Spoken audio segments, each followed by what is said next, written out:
ces grillages. Yo peut monter bas au yo. Après la chola yo. Après yo peut faire. Il débarre chimé à nèg. Nèg marron Guadeloupe. Nèg marron Guadeloupe. L'opprimé et l'oppresseur sont tous deux dépossédés de leur humanité. La pauvreté, comme l'esclavage ou l'apartheid, n'est pas naturelle.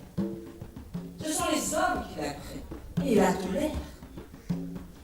Et ce sont ces mêmes hommes qui la vaincront. Qui la vaincront. Alors, le temps est venu de penser nos déchets. 170 ans, ça peut paraître long, en même temps ça peut paraître court, parce que le devoir de mémoire que nous devons faire et que nous devons transmettre à nos enfants reste encore entier. Et aujourd'hui, au nom de la collectivité régionale et du président Richalus, j'ai eu l'honneur d'annoncer que nous allions mettre en place une bourse solitude.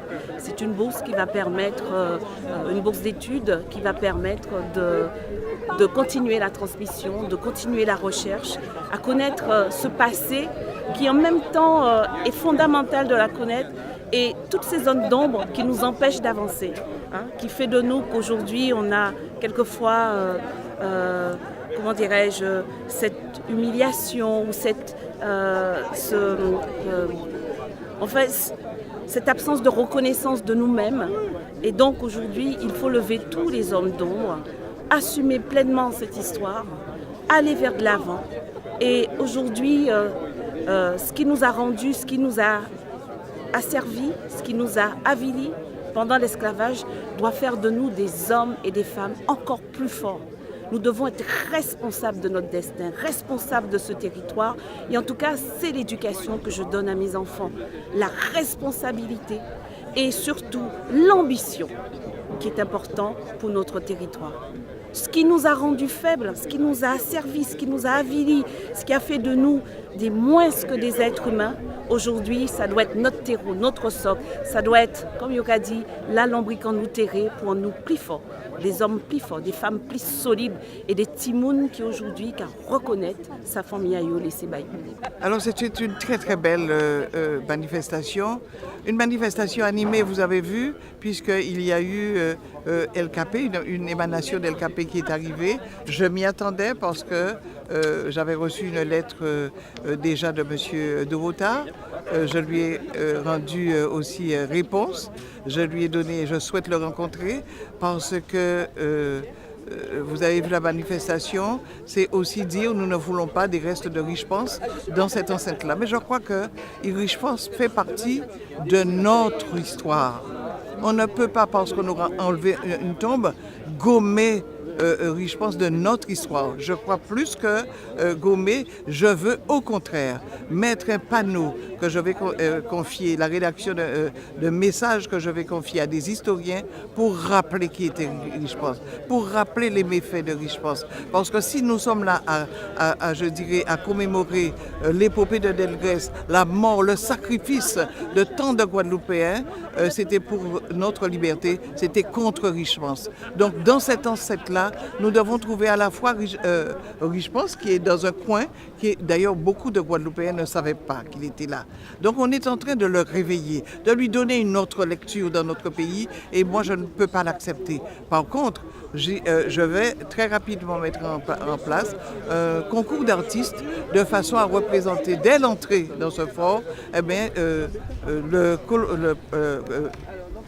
Delgrès et ces 300 hommes. Je crois que c'est ce qui est important, rappeler notre histoire. Alors avec des discours vraiment de haut niveau, une présence aussi, je dirais, importante, nombreuse dans cette enceinte pour dire qu'on ne doit pas oublier, au contraire, on doit chaque année raviver le souvenir assumer son histoire.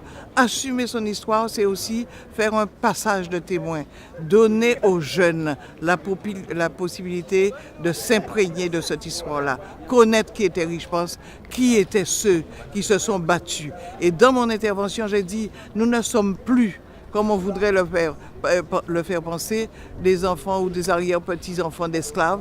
Nous sommes issus de l'esclavage. Nous sommes des enfants, des petits-enfants d'hommes et de femmes qui ont été transplantés, je dirais, d'Afrique sur cette terre-là, donc d'hommes debout.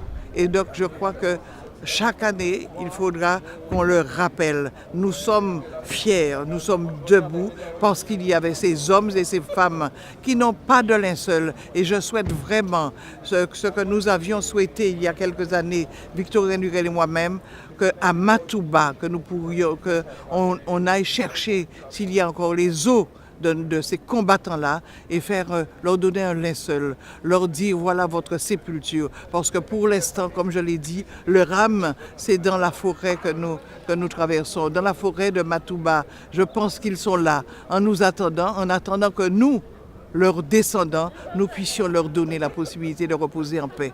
Voilà ce que je voulais dire aujourd'hui. Belle cérémonie, comme on s'y attendait. Je l'ai trouvé plus solennel cette année, avec des discours appropriés. J'ai entendu vraiment des discours profonds, de grande qualité. J'ai appris encore une fois de plus quelques références historiques, notamment sur le combat des femmes. Et puis aujourd'hui, c'est la fête des mères.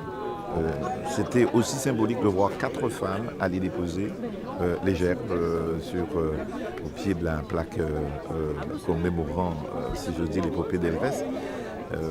La secrétaire générale de la préfecture, la présidente du département, la maire de l'Aster et la représentante de la région. 4 femmes, en fait des maires, j'allais presque dire au pied de Belgrès, et commémorant et célébrant l'abolition et le sacrifice de Belgrès. Bon, c'est demain 28 mai, et tout est englobé là.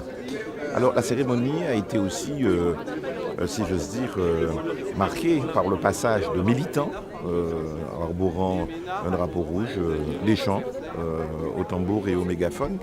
Ils ont marqué leur passage d'après ce que j'ai vu sur les photos, en décellant la tombe de Richepense. C'est pas un nouveau débat. Ça fait un moment qu'on discute de la présence ou non, du rapatriement ou non de la tombe de Richepense. À l'époque, moi j'avais dit non, il ne faut pas rapatrier. Et comme dit Joseph Borrell l'incertain, cette tombe n'est attendue nulle part. Il faut au contraire lui donner toute la signification et contribuer à l'édification des consciences et notamment l'instruction des jeunes générations. Il faut un parcours pédagogique et explicatif pour montrer l'ignominie, les crimes qui ont été ici commis. De là à détruire, il faudrait détruire le fort d'Elgrès. Si on y va, il faudrait détruire tous les moulins. Il faudrait tout détruire. Il faudrait aller au Père-Lachaise, déceler la statue du général Gobert et que sais-je encore. Là, moi j'ai vu ça à Cuba. Ombre et lumière, c'est ça l'histoire. Des choses qui sont affreuses, des choses qui sont belles. Tout ça fait histoire. Et il faut expliquer. Il faut un parcours pour expliquer. Là, il faudra voir comment expliquer, comment enseigner, comment édifier sur cette affaire-là. Mais au total, moi je trouve que c'était une très très belle cérémonie avec des discours de grande qualité, une cérémonie empreinte de solennité. La cérémonie qui vient de se dérouler est importante, c'est l'abolition de l'esclavage en Guadeloupe, c'est un anniversaire, c'est les 170 ans.